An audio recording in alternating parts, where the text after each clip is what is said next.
ليلاس حبيبي، ليلاس تفرحني، ليلاس نحط في الغسالة والباقي عليك نغسل معيني.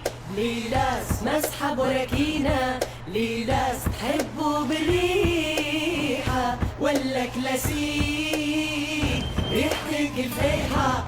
ليلاس مالية الكوجينة، ليلاس زبرو للمطبخ ناعم وعملي يلمع كيساني. ليلاس فايح صابوني، ليلاس حتى جيراني حسدوني فيك. ليلاس في كل دار.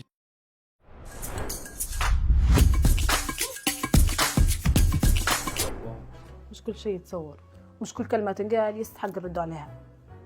علاش مش كل شيء يتصور يا سلام؟ لكن اليوم جايين احنا نصور. شو بتديري لنا اليوم؟ والله اليوم نبي ندير لك بكبكة. أنا بالنسبة لي البكبكة كسيد الملاعب في المطبخ، خصوصا لما ما عنديش وقت. هي أسرع حاجة أصلا. وطبعا في اللي يبدع فيها، في اللي ما يبدعش فيها، على حسب. والله شوفي فيها الحماة في اللي يكثر لها فلوسها في. اليوم راه مختلف، حتى الوقت معناها هذا تو فيه البازيلي والفول.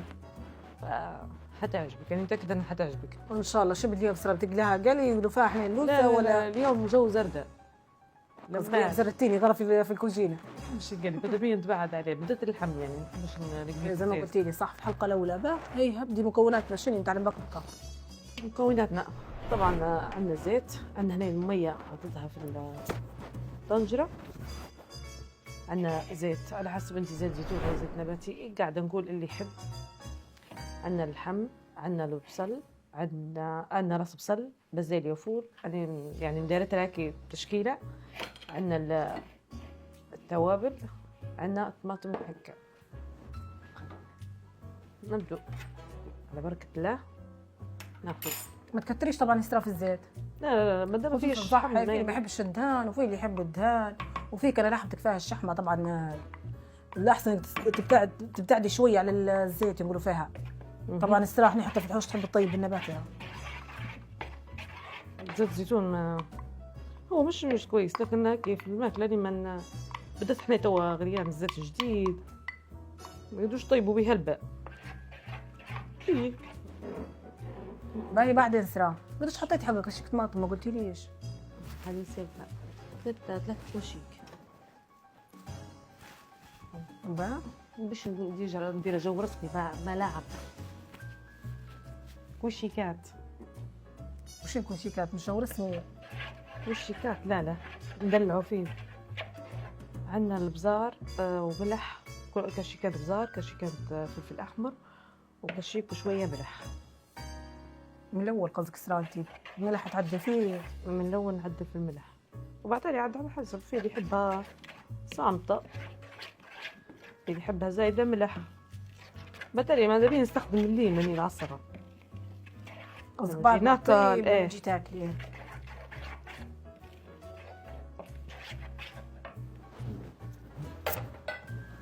نحركها.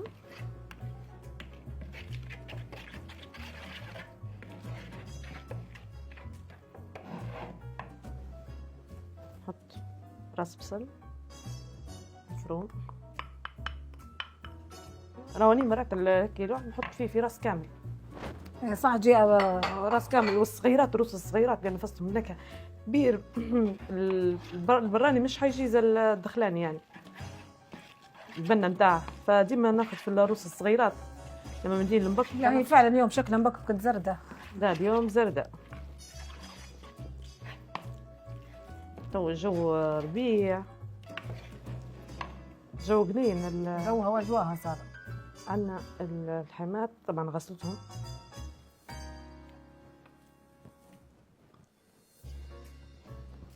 هو في العاده راح نخليهم ياخذوا لوسة عادي، تخليهم حتى ربيع في ساعة في الساعة عادي.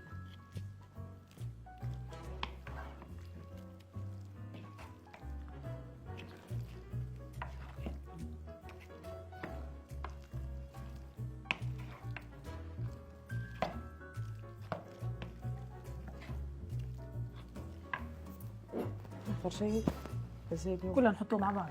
كله نقولوا فيها ابوها على اخوه. جد بنقولها. طبعا ما نديرلهاش اي اضافات.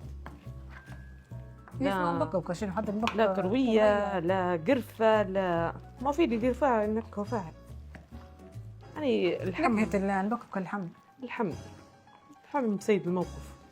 سيد الملاعب.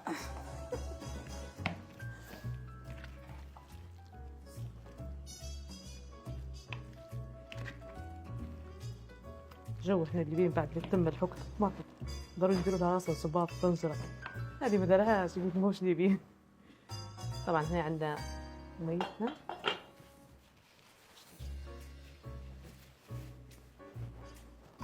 نزلوا بشوية.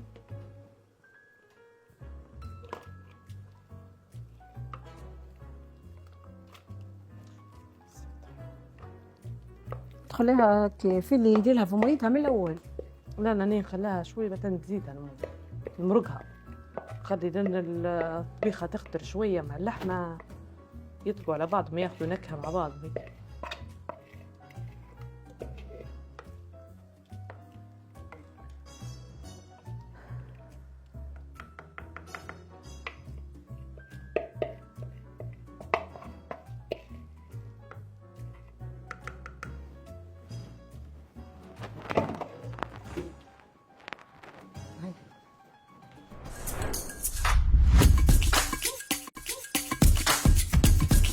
اليوم على حسب النقد وعلى حسب الإيجابيات والسلبيات والكلام وفي حاجات عرفتي ما تنقالش وفي حاجات المفروض ما تنقالش أصلا. لما ناس يشكوا فيك مثلا في عرضك نقولوا أو يوصلوا فيك بطريقة شوفي مش يعني حلوة. أسراء خلينا نكون معك واضحة جدا باش ما يقولوش مثلا سلسبيل صعبة أو سلسبيل عصبية أو سلسبيل مثلا عندها زي ما تقولي وجهين. لا يعني شوفي تنتقديني كلبس كشخصية كأسلوب كأي أخلاق أنت مثلا أنت يعني متقبلتها هذه حاجة تتقبل عادي. يعني نتقبلها كل واحد وذوقه إيه. لكن باش إنك توصل الموضوع هوا في اتهامات هنا أسطب. يعني مستحيل نتحملها. حنقريتي نفس الأسلوب اللي تعاملي فيه بيه واللي قلتي لي بيه أكيد يعني حننزل لأسلوبك ونعاملك بنفس الطريقة. شيء طبيعي وبدأت تو هيك معناها مع الناس كلها تتكلم كلها حتى اللي ما يعرفوك. لاني قلت لك انتقديني في اي شيء خلينا فيه مش حتى على اللبس. يعني طلعت يا اسراء اليوم على النت معناها عارفه كل الانتقادات حتتقدم لي، لكن انك تتهميني بشيء اني مش مدايرته سامحيني حننزل لمستواك وحناقشك وحنطلعك بنفس الاسلوب اللي قلتي لي عليه. اصلا هو النوعيه هذه حنعاملك بيه وحنقول لك النوعيه هذه ما تناقشكش طول تقول كلمتها وتهرب. لا اللي يتهم يكمل. لا في اللي يهرب من النقاش. فيه اللي عرفتي يتقمص بالضبط. خلينا من الشخصيات تو هذه اللي على النت وعلى السوشيال ميديا هذا ما راهم انا ما نشوف فيهم كل نشوف فيهم وهميين اللي يردوا قصدك اللي ينتقدوا فيك كل الناس وهميه. لا مش لنا قصة وهمية أو مش وهمية. الشارع الليبي هذا كله بيرد بما أنك أنت طالعة اليوم في فيس وفي نت. خلينا من اللبس وخلينا من الشكل وخلينا من الحركات. يعني قلت تنتقديني يا أسراء انتقديني عادي نتقبل منك برحابة صدر لأني أنا اليوم واقفة قدامك عافتهم بيعلقوا على لبسي على شكلي على تصرفاتي على شخصيتي. في اللي ما يحب شخصيتي أنا الشخصية هي الكاركتير هو ما يحبهاش ما يحب السلسبيل بالستايل هو ما يمشيش معاه. أنا متقبلك عادي أوكي، لكن إنك توصلي مثلا وتتهميني اتهام معناه عرفتي هذه أنا نقول لك لا ستوب هنا مستحيل. هذا اللي قاعدين نعانوا منه احنا توا للحظة هذه قاعدين نعانوا منه مش احنا بس. ولا وبعدين يقول لك مثلا سلسبيل صعبة أسرة واعرة غريانية مش عارفة شنو. لا كل واحد وشخصيته وكل يده تمسح على وجهها. لكن انك مثلا بتقدمي شيء وما تبيش رد فعل ستوب هنا. لا ضروري كل واحد ينحط لحد. ضروري كل شخص ينحط لحد في الحياة هي مش معاش يزيد يتمادى فيه صح. او يحس نفسه انه مثلا انت لما هو لو اسمعي مرات لما ترجع يحس في روحه حاجة كبيرة. لا مستحيل. لا اني عارفه تكسر شخصيتك لكن اني في تعليقات تاثر فيا ما عادش نقدر. خلينا خصوصا مثلا اللي يجيب مثلا تعليقات دون تعليقات عرفتي ما في بعض الناس تبي يفهموا ان التعليقات مثلا شكونكم طريقه لا قلت كاني من البدايه طلعتكم علاش طالعين مش هذه كلها راهو خدها مني يعني ما تهمناش نهائيا ولا 1%. فلذلك التعب غرفه صوابعكم كملي. ايه قلت لك نكمل هاني يعني اني تو مثلا اي منشور عليه لا سمح الله عليه شيء مش كويس لا نعطيك لا نقد لا ايجابي ولا سلبي، ماليش علاقة نكتفي بيه. بالصمت انا. ماليش علاقه بيك. هنيك هيك إيه. لا نكتفي بالصمت. إيه. لا ندير لا مشاركه ولا مثلا نبي ونزيد مثلا تفاعلات صفحتي ولا شوفوني ولا عرفوني، ما يهمنيش. يعني هذه شخصيتي. خلينا حتى بالناس كثرة ترى الكلام في والهدرزه ما عنديش فيها. يسحبونا من الناس، عرفتي، من النوعيه اللي طالبين الشهره بطريقه غلط. لا لا لا لا تعب أصلاً تديروا بالله. حاجات هيك يعني متعمدينها ان احنا باش نطلعوا، لكن هو وجودنا شيء هنا، عفوية.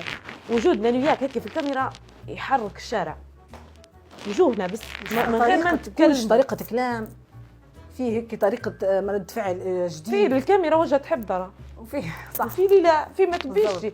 في ان شاء الله يبدا داير 30 عمل 40 عمل زي ما قلت لك اسراء، في اللي على طبيعته وعفويته تحبب الناس فيه. وفي المتصنعين صح. التصنع طبعا هذا شيء ثاني بعيد، موضوع بعيد. في كل بعض بعد. المشاهير وبعض اللي فتحوا صفحات وكبروا صفحاتهم، ما يهمنيش الصفحه هني، ما يهمنيش انت قديش عندك متابعين، بالضبط. لكن يهمني التواضع بشخصيتك.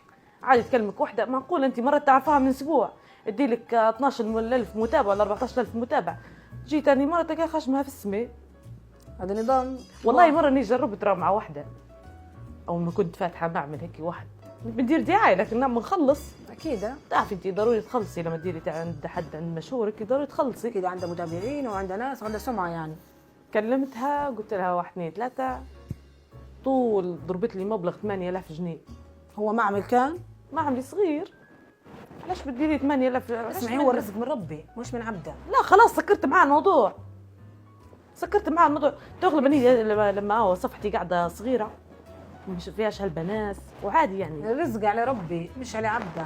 فاهم عليك؟ مش دعايه. لكن لما تجيني بنيه مثلا تقولي اني فلانه الفلانيه فاتحه مشروع، ما نقدرش ناخذ منها جنيه، لان انا حطيت في نفس الوضع اللي هي حطت فيه. الموقف اللي حطيتي فيه انت حطت هي فيه اليوم. ايه عادي نقول هاتي مش كل شيء فلوس. مش كل شيء. والله مرات حتى تبي تبعت لي بوكس مثلا ندوق ولا حاجه، لا لا لا لا، ربي يعاونك. ربي يعاونك، اخدمي على روحك. كونش انت مثلا نبدا مثلا هي ضايقه منها طول ندير لها وننزلها وان شاء الله ربي يعاونك وربي يرزقك وربي يعطيك من واسع ابوابه، وزي ما عطيلي غيرك ان شاء الله ربي يعطيك. ايه فاهم، التصنع حتى هو مش حلو، اكيد. والواحد يتواضع، والواحد تواضع لله يعني رفعه. الانسان يكون يعني على طبيعته. مش كل حاجه تتصور زي ما قلت لكم.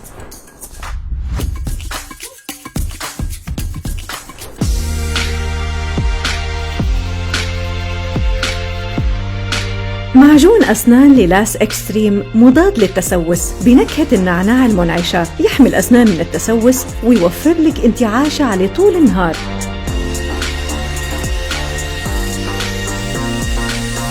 ليلاس كوزموتيك هي اللي تحليك.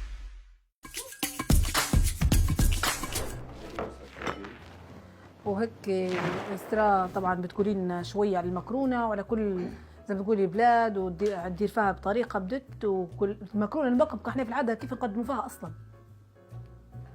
تقديمها كهنا كليبيين. ايوه بالضبط. في دبسي نحطوا فيها، هي حلاوتها في دبسي لما في قصعه لوح هيك في قصعه لوح.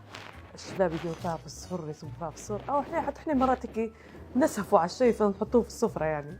اي صح تصير. بعيدا عن الاتيكيت وبعيدا عن الموس والشوكه والحركات هذه، فهذه المبكبكه هيك تبي هذا جو هيك اصول، هيك البدايه انت جوها هي. عندها جو اجواء. علاش نبغى نديروا فيها في الزرادي اكثر حاجه سهله، خلط زي ما قلتي خو على ابوه وناكلها. تحسي ان اليوم هذاك ما فيش حاجه، ما فيش شيء يقيدك، ما فيش شيء قاعد بشويه كولي هيك مش عارف شنو، ما فيش اتيكيت. كولي مكرونه طول، كولي مكرونه وحلاوتها بالايد مش حتى بالكشك، تنحاها بايدك حلاوتها. ويديروا فيها حتى اكثر من بلاد، يبغوا يوصلوا للمبكبكه، السوريين المبكبكه، المصاروا المبكبكه، يديروا فيها توا. لما مشينا احنا نبوا مبكبكه، نبوا مكاني وكنا مبكبكه ما لقيناش. شنو هي المبكبكه اصلا؟ في صح في بعض الاشخاص نقولين من البلاد الثانيه نبوا مبكبكه، مشينا المطعم نبوا مبكبكه، احنا خاطرنا في مبكبكه ما عطينا برا. ايه لما قعدنا برا ايه لا ما فيش. شنو هي المبكبكه هذه؟ اول مره نسمع بها. ايه لان المبكبكه احنا اللي بيه متميزين بها، وما نمشوا ضروري هيك تعد تحس روحك انك انت عشتي لما تاكلي مبكبكه. بيسرا انت شو تحبي المبكبكه؟ قصدي سبيقه خراز نقولوا فيها. اسمعني نحبها البينة، هي معنا مرات بتجيش مكرونه مبكبكه لكن نحبها البينة اكثر شيء الصلصه. حسيت الصلصه، شوف المكرونه لازم تقولي انواع. ايه الصلصه تمشي مع السبيقه. لكن اسمعي والله هو في حتى المكرونه مبكبكه يديروا فيها بالسبيقه بالخراز بالبين يعني نفسي في الحوش دي بندير فيها سباقة. سباقة لأنها حلوة كيف بتجي حلوة، كل واحد كيف ما حتى يحبها. المخرز شيء جميل لما الدول الثانية كي عندنا حاجة يدخلوا فيها كي الدول مبكة، هم مش نفس الشيء لكن ياخذوا في الفيديوهات نتاع الليبيين وطريقة المكرونة ويحاولوا انهم يديروها صح بالضبط. زي شو اسمه لما دار البازين، هذاك مش بازين، هذاك دكتور بازين. فود لما دار بازين قصدي مش بازين، خاطر بنفسه لما دار بازين. هذاك البازين بدا في مرحلة الخطر. تو خلينا نشوفوا شكلك ما جوعتيش تسبي عليك انت ما بديش نقول لك كملي لي ما كنتي عارفة. تو الحيمتنا طابت. ماش تحبها بمكرونة اليوم اللي حذري بيريح. حذري. لا اليوم على دوخ مانيش متكلمة اليوم. اللي تحبي ديري معي كويس. ايش رايك نديرها مدخن؟ يا سلام وانت لما جايبتي لي في المدخن. قبل جابتها نديرها هيك انا قلت لا ما دام لقيت عندي مكرونه مدخنه بندير لها المدخن. اليوم كلها نظام زردة. باش شكون حسيت؟ أم؟ تمام هيك. طبعا مكرونتنا حطيناها في طنجرتها. هي ما تتحركش راه تخليها هيك خليها كذا توا تقص عليها النار. تقصي عليها النار باش تاخذ اللوسه.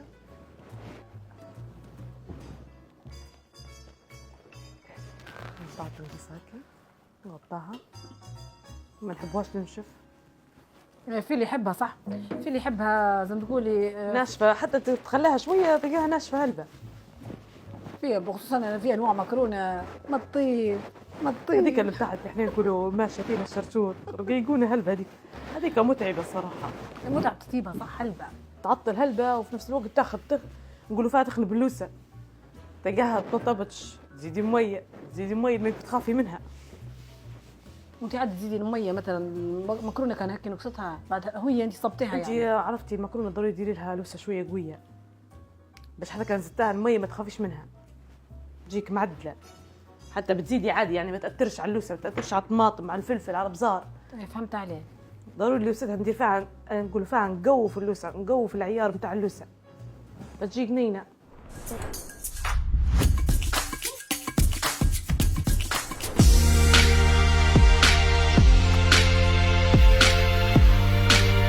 مزيل العرق ليلاس اكستريم فلورال يوفر لك حماية فعالة، ريحة حلوة وانتعاشة تدوم على طول النهار وما يخليش حتى بقعة على الحوايج.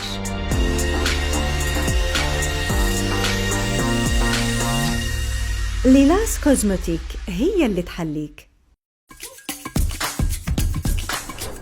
وهيك شنو يصير مكرونه؟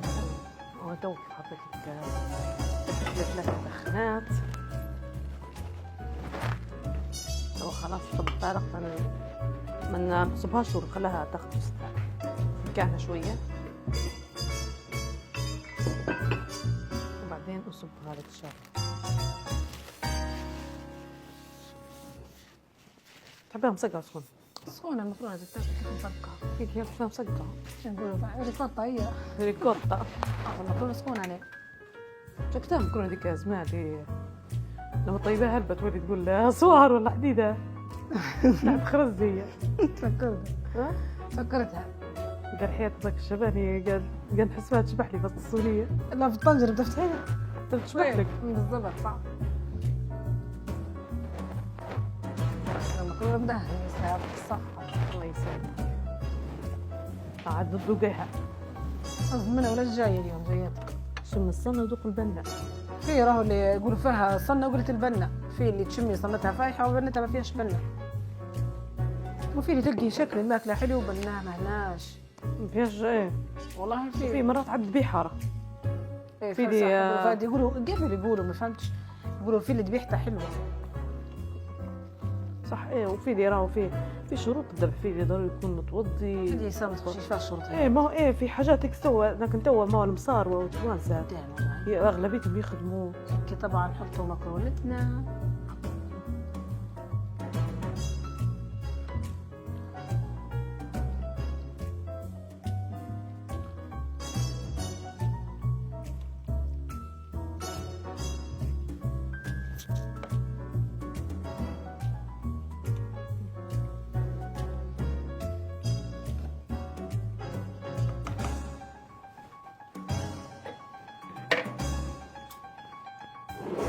يعطيك الصحة. مكرونة فعلا، مكرونة بكرة اليوم. يوم مكرونه بكره وانا بصراحة تعز علي المكرونة، خصوصا بكرة. ما هي شيء نودي ناكله خلاص ناكل. المزاج. تاكل خلاص. مكرونه مسكونه ومسقعه. هاي سلامات. تلاقوا على خير.